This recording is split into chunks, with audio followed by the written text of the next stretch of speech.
लोग कहते हैं कि जो 1% पेमेंट प्लान है ये बताते हैं, लेकिन इसके जो बाद में हिडन कॉस्ट है वो काफ़ी आ जाती हैं। क्या ये सच है? ऐसा कुछ नहीं है जो लोग आपको कह रहे हैं कि इसमें कोई हिडन चार्जेस होते हैं, ऐसा बिल्कुल नहीं है। जब भी हमारे पास क्लाइंट आता है तो हम उसको सबसे पहले सोल ऑफर दिखाते हैं और प्रॉपर उसको बताते हैं भाई ये सेम आपका ऐसा पेमेंट प्लान चलेगा। डेट मेंशन होती है 70% तक, ठीक है, तो उसमें कोई ऐसे हिडन चार्जेस नहीं है।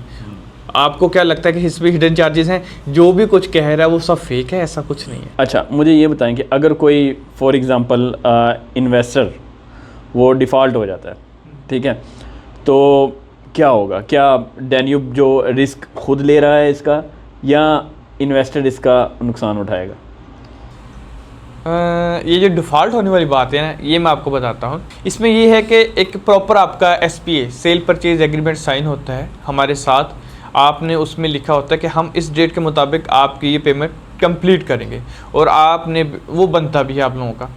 लेकिन अगर बाय द वे अगर कोई इशू आ जाता है, डिफ़ॉल्ट हो जाता है, तो उसमें ये होता है कि फिर हम एक दो नोटिस पीरियड जाते हैं, ठीक है, 2 से 3 नोटिस पीरियड जाते हैं। उसके बाद अगर आप पेमेंट, हम टाइम देते हैं कि भाई हम थोड़ी फ्लेक्सिबिलिटी देते हैं कि ठीक है, आप अगर कोई जेन्युइन इशू है आप हमें बताएं, ठीक है, हम आपको टाइम देंगे।